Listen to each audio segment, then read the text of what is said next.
This is a presentation on neuropsychological assessment by Alexis Decker at Liberty University for Psych 676.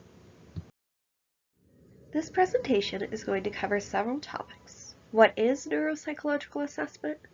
The goals of assessment, issues that have shaped assessment, stages of assessment, and finally we will discuss the practical application of neuropsychological assessment in terms of schizophrenia.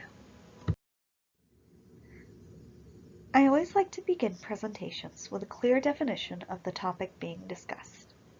So what exactly is a neuropsychological assessment? Besides being a great word for Scrabble, neuropsychology is defined by our textbook as the study of relations between brain function and behavior. So neuropsychological assessment is all about assessing and evaluating the relationship between behavior and brain functioning. In terms of assessments, there are three types. A standardized assessment has standardized administration procedures, scoring procedures, and interpretation criteria.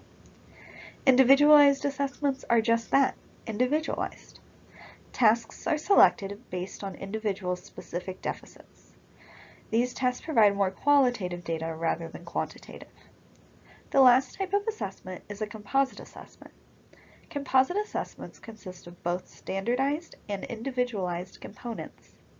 With this done,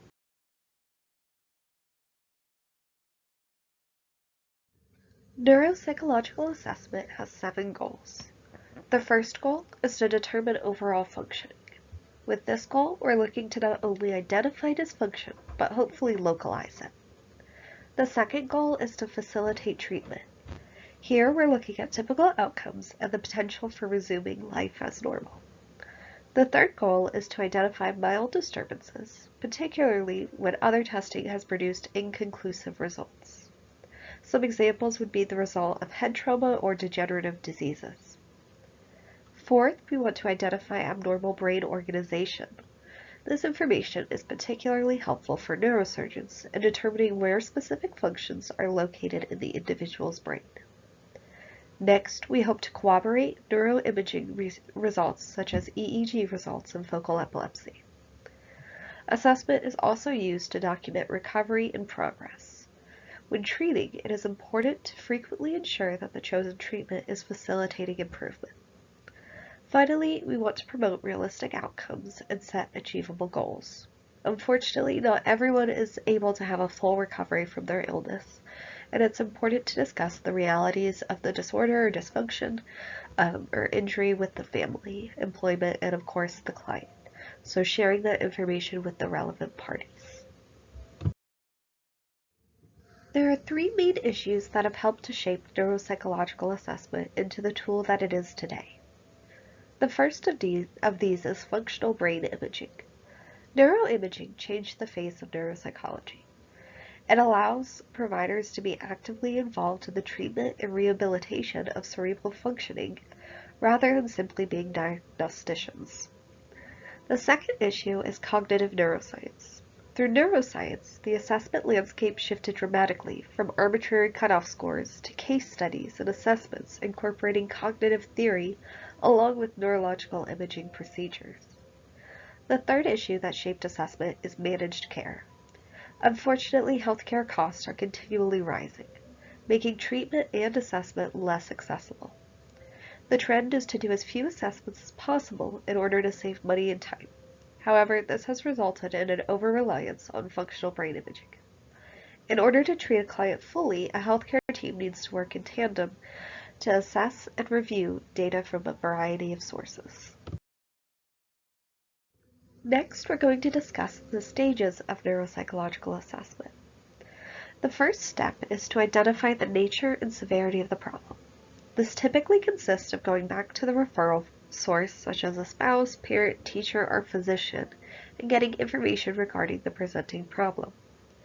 Step 2 is to obtain background information. This typically consists of interviews with the client and reviewing records to gain a better understanding of the client's history. Step 3 is to assess the client's abilities and limitations. This step is where the meat of neuropsychological assessment is. This is where the assessment is actually conducted. The assessment may be qualitative, quantitative, or functional in nature. After the assessment is conducted, we then interpret the data and test results in order to form the most appropriate diagnosis.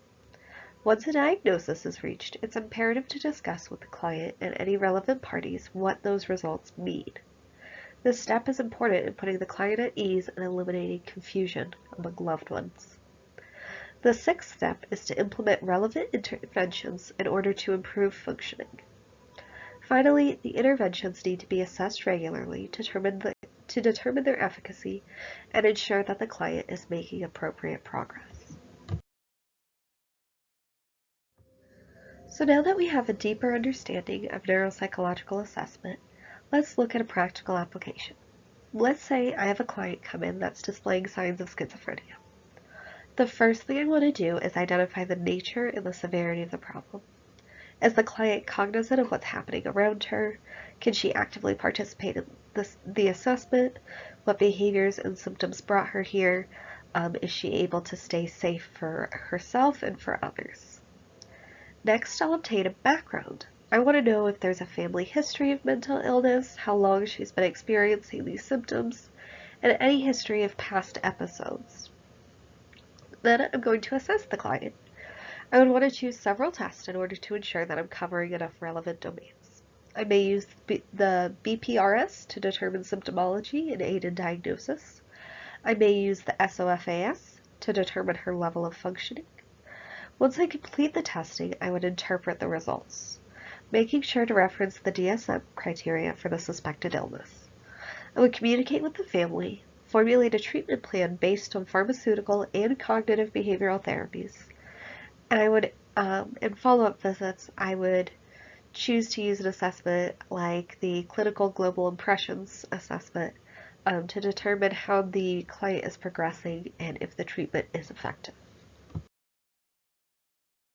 Thank you for your time and for watching my presentation. Neuropsychological assessment is a growing field that is becoming increasingly important in the diagnosis and treatment of cognitive dysfunctions. I hope that you are able to better understand the forces that have changed the field, the goal of assessment, as well as the steps in conducting assessments. Thank you.